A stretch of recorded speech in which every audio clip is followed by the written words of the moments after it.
Hey everyone, I'm so excited about the Pastel Petals mystery box. I love the French Vanilla Cutie, and I love the watercolor cards and markers that are in this box. So today we are going to use those to make a card. So the first thing I'm going to do, because I have been using my Maker 4 a lot, is change my machine selection over to Joy. That way we don't forget, but that also helps us when doing our search. So we're going to go over to Projects, and we are going to search watercolor. Now what's going to come up first is anything in the community, anything in design space, but I'm going to filter to Cricut only. It's up to you what filters you want to keep on and what you want to take off. So we are going to just scroll through here, and I like this little present card, and I think it's perfect for just having in your stash for birthdays. Now we do have the R20 cards, so we are going to choose our finish size of R20, and then we're going to click Customize. Now the reason I'm clicking Customize is because I want to add a happy birthday sentiment in here. Now I am not going to use the watercolor pens for that. I will just use my regular pens for that. And I do want to change the colors here. So I think I'm going to do purple and green. So I already have the purple set. I don't have to detach. I can just click the yellow layer here and make sure, you can see how it's still attached up here, but make sure you're just selecting this layer. If you select attach, it selects both, but if you just select one, it highlights just that one. You'll also notice too that you have this question mark up here where your color selection is. That means that you have more than one layer selected and they're different colors. If you are just selecting the one layer like I am, you'll have the color of your layer. So I'm going to go ahead and choose that. It's already a marker. I'm going to scroll all the way down to watercolor. Again, this is not 100% necessary, but if you're making several cards or you're doing a lot of stuff at once, this helps keep it very organized, and I like that. So I'm going to change it to green, and then I'm going to click text and type in happy birthday.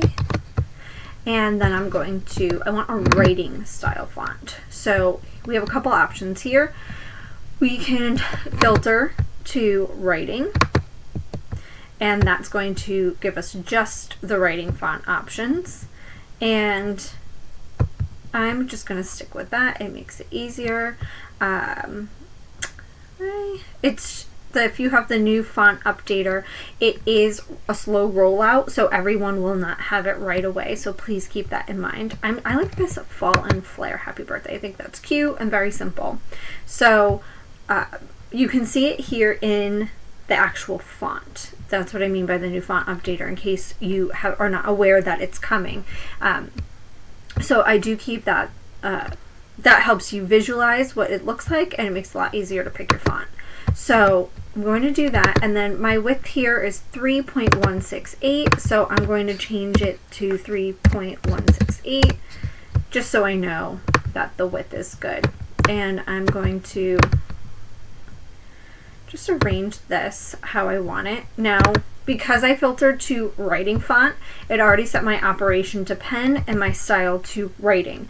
If you did not filter to writing fonts, make sure your operation is set to pen and your style is set to writing. That is very, very, very important. So make sure you do that.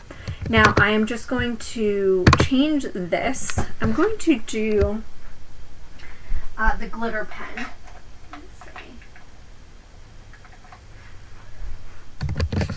Okay, so I am going to use the 0.8 millimeter glitter gel pen in black. So again, it doesn't super matter, but I like the visual. So then I'll select everything, and I actually will detach this and then select all and attach. Now, I personally like a very clean layers panel, so I like to keep this very, very clean. So instead of attaching to the attach set, I just want to attach once. But this is personal preference in this case. So I'm going to click Save As, because we are using a pre-made card, but we did edit it. So say happy birthday present watercolor card. You can name it whatever you want. We'll go ahead and save that, and then we'll click Make. and I will choose on a card mat, and it should give us the R20 size automatically, which is 4 1/4 by 5 1/2, but it didn't because I added that happy birthday in there. So we'll go ahead and we'll adjust that. So this is why we always double check right here. That's why. So we'll go ahead, we set that correctly, and we'll click continue. It's going to find my Joy via Bluetooth, and then we're not cutting anything, it's just draw. So we will set the watercolor card as ours. That helps determine how much pressure is needed to get a good transfer from the pen to the paper. So it limits your materials. So I have watercolor cards bookmarked, but if you don't, you can go to browse all materials and you can search that way. You can just type in water and it will bring it right up. So you're set to go. And we're not cutting anything, so we don't need pressure. If you need tips on using the freehand water brush, you can click here, which I love having. So what we're going to do first is load the purple watercolor marker, and then it will pause after it does that layer, and it will come back and show us. I'll come back and show you what that screen looks like so you know. So we'll head over to my camera and I'll show you guys a few things before we get going. Okay, so I have my card mat, my watercolor cards, and my markers. So I also have a little dish of water, you don't need much, and I have a paper towel, and I'm going to let me unbox everything and come back so we don't have to open all the packaging and make that noise on camera. Okay, so I have my watercolor card and my envelope out. If you've never seen me make an insert card or cutaway card before, I always take my envelope out and put it in it, especially if I'm just throwing it in my stash, so everything's already matched up. So I've got that. And then I have my gel pen, my watercolor markers, and my water brush. Now, if you are not aware, the watercolor markers have watercolor marker on the side, so you can see it here. It's labeled. I know that's not super clear, but it is labeled watercolor marker, and these are for the Joy because they say Joy on it. These will work in the Joy Extra as well. I know a lot of people get confused by that. So if you always test your pens before you use them, especially if they've been sitting for a bit. I just take a scrap piece of paper and I scribble real quick, and I make sure they're flowing nicely, and we're good to go. So I'm going to take out my blade and set that aside. We needed our our purple marker first. So I'm going to clamp that in, remove the protective sheet from my card mat, and then I'm going to slide my card in. There is like a flap here you can see, so put that in, and I push the card towards me, and then I push it up, and I flatten it to make sure it's good. Now, if you've never used a Joy or Joy Extra machine, I'm going to set this aside. They have an auto feed, and there are no buttons on the machine. You do everything in Design Space. So I am going to butt these up against the gray rollers in here. It's going to automatically detect that there's something there and pull it in. It's measuring quickly to make sure I have the correct thing in there, and then I'll press go on my Design Space screen and it will draw. I'm going to do all the drawing off camera, and we'll come back and unload it and do the watercolor part together. Okay, so this is the screen that comes up when you need to change your pen color, and it just pops up and tells you which one you need to do next. And then because we were using a Joy and we only have one clamp, it will prompt you to put your blade back in. So you'll just click go, and you can hear my machine in a second. It'll start going and it will do the green layer.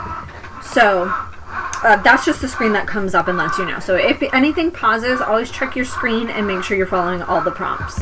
Okay, because we did not do any cutting with this card, it just prompts you to unload. So I'm going ahead and push this aside. Any materials that I take off my mat, anything, any mat, card mat, regular mat, light, strong, standard grip, doesn't matter. Remove the mat from the material. That helps prevent any curling of the materials or anything like that. So I'm going to go ahead and put my protective cover back on my mat and set that aside. And then we can go ahead and do our watercoloring. Now, I forgot to put my blade back in, so I'm going to do that really quickly so I don't forget. So you have your watercolor brush. I always put the caps on so I don't lose them. My cats will in a heartbeat take them. And the happy birthday, I'm not sure if the glitter gel pens are waterproof, so to be safe, I'm going to be very careful to avoid those areas. If you are using any pens that are not watercolor pens or markers, please be careful because I am not sure how waterproof they are. So I'm just going to stick a tiny bit. I do not like a lot of runny watercolor. We're going to take a tiny bit and we're just going to put it in the water, which we're going to soak it first because that was pretty stiff, and then we'll do this. I put my dish on the paper towel to protect water from getting all over, but also to kind of do this. Now I did that, and we can just go in and you're going to pull your watercolor, your color from the edges using the water brush. And I don't like stuff to get too runny, so I just pull really close to the inside, and you can do this any way you want. You can do from top to bottom, left to right, you can, however, it doesn't matter. I like to do like the top and then the left side, and then move over to the right because I am right-handed, so it prevents my hand from getting wet or, you know, rubbing on anything that might still be wet on my card. So it's up to you how you want to do it. I find you just kind of have to practice and see what you like best. Now I will go on the left side and do all of the green first, and then go through and do all of the purple. I really don't find that the colors mix, but I am just like that, and that's how I like to do things. So again, this is more about finding your rhythm and what works best for you and how you like to do things. And do you want, you know, more concentrated color in the middle, on the outside? How, you know, how do you kind of want it? So this is what we're doing. So now I'll just rinse this off, and you can see there's no color on my brush or in the bowl. It really just comes right off. And I like to dry it out and then go back in. So just go ahead and do the purple. Again, we're pulling from the edges here, so I like to start there. All right, I'm going to do the rest of this off camera because I feel you guys should get the point by now, but if you are at this point and you don't, please ask any questions you may have. But I will go ahead and do this off camera, and then I'll come back and show you the finished product.